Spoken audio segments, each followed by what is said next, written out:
Mr. Kelly, who's going to push back among the banking community?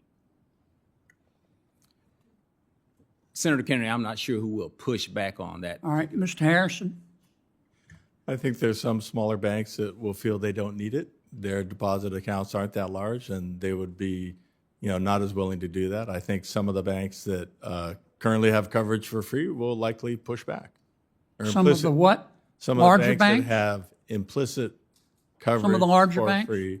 Generally, the larger. Some of the banks. larger banks? That is correct. So you think the larger banks will oppose it?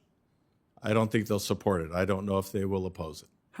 What just happened in the Senate? Senator Kennedy went head-to-head with a top general, and the exchange pulled back the curtain on what diversity, equity, and inclusion really mean in America today. Stay with me, because this is one of the most direct conversations you'll hear on this controversial issue. Before we dive in, make sure you smash that subscribe button so you don't miss more updates like this one. Senator Kennedy. Mr. Rice, you think we ought to raise the deposit limit to $20 million, right? And that's for payroll accounts, sir. Yes. And Mr. Harrison, you agree with that? I think that'd be helpful, yes, Senator. Mr. Kelly, how about you? The recommendations we put forth, Senator Kennedy. Just give me a number if you would. I don't have a number. Our recommendation is it needs to be studied and empirically based. Okay. Mr. Podsiadly? Yes. Yeah, thank you, sir. My colleagues are impressed that I can pronounce it. Very well done. I'm kind of impressed myself. I used to get a lot of starts with a P going in my undergraduate in high school. All right. I'll call you Scooter. How, I'll take that as give me a number. I would agree with Mr. Kelly that it needs to be empirically based, and Come on, guys. I know it ought to be empirically based. Okay, well, I'll me a say number. this. The one concern You that I used do to work have, at FDIC. Give me a number. yeah, well, the one concern I have is some institution loading up on a significant number of $20 million deposits that then ultimately. So if you don't like 20, give me a number. I don't have one off the You're top. not going to give me a number. I will give you my best guess, which is that 250 is not high enough, and 20 million is probably too high. How much? I said 20 million is probably too high. Okay.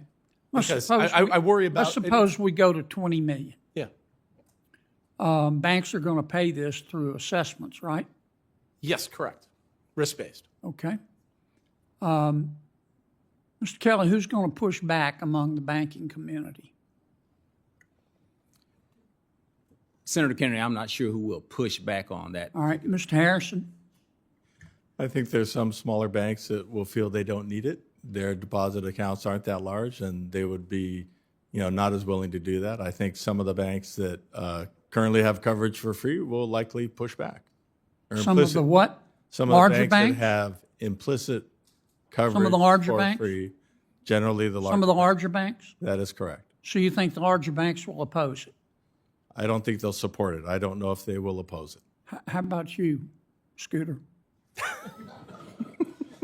I love the new nickname. I will take that as a warm regard. But It is. I would say that my bigger concern is the aggregation of deposits. Who's going to push back? I don't know that you would have any institution that would push back other than as Everybody be happy. well. It depends on what the cost is, right? Mr. Rice, who's going to push back? Not our 144 million members, sir. They'd be delighted that their paychecks are guaranteed.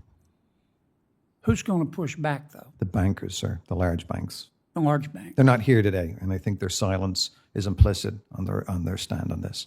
Okay. So here's what I hear you saying. 20 million indexed to inflation, but the large banks are not going to like it because they have an implicit guarantee. Does anybody disagree with that? Does anybody disagree? I certainly don't with Senator Warren's assessment that the big banks don't have to worry about it because they're going to be bailed out. Does anybody disagree with that? Okay. Well, let me add a little color, Senator. I think perspective. So I led a committee. And I'm sorry, sir. I led a committee that included banks of all sizes. Right. And one of the things I learned in leading that committee is that there is a lot of complexity associated with the prudential regulatory aspect of those larger institutions. Their liquidity requirements are very different than mine at $700 million a year. And so it's something that I had to become sensitive to as a leader of that group. And so while we sit here... Kelly, let me stop you. I understand. You're a smart man and you're a successful man. Well, I appreciate the compliment. And I Senator. appreciate that. But you're telling me here today, all of you, we've got a problem. And Correct. we're not going to, this isn't directed toward you, sir, but we're not going to solve this problem by pondering our navels. We're going to have to come up with a number and index it to inflation. Taxpayers won't pay, the banks will pay. And then find out who's going to push back and why. I mean, that's the challenge. I understand the difficulty and the nuances and the trade-offs. I get all that. Thank you. And you make, I don't mean to denigrate your analysis, because you know a lot more about this than I do. But you're saying we have a problem. I'm asking how we solve it. And what I'm hearing is $20 million, index it to inflation. The larger banks are going to raise fresh hell. It all started when Senator Kennedy asked the general a simple question: do you believe in diversity, equity, and inclusion? The general responded that yes, fairness, impartiality, and inclusivity are values he supports. On the surface, it sounded like common ground. But Kennedy wasn't done.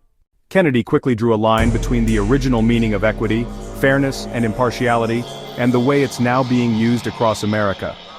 He argued that today, DEI is less about fairness and more about quotas, and the general agreed. They both acknowledged that many institutions are twisting these ideas to justify discrimination. Kennedy went even further, pressing the point. Should race ever be used to harm someone? Both men agreed, it's wrong, it's illegal, and it's un-American. But here's the twist. Kennedy pointed out it's also wrong to use race to advantage someone, citing Supreme Court rulings. That means quotas, even those meant to help, are just as discriminatory. This is where it got heated. Kennedy blasted universities and institutions for clinging to quotas despite the law.